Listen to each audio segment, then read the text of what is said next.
Tangshalo Delhi Vidansabha chongmarini kokpirmungni paikha shal buskangni 5 February ni shalmariwo Delhi ni 70 Vidansabha kendrawo chongmari angnai. Phongni 7 am ni simi sharikni 6 pm jora bot nakharmung solinai.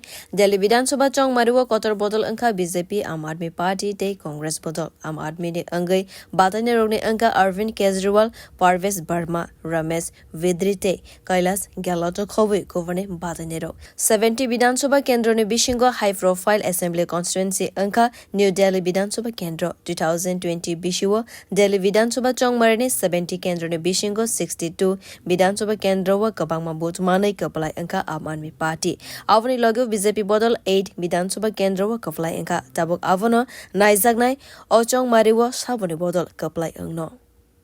Bureau report Kok Kharang.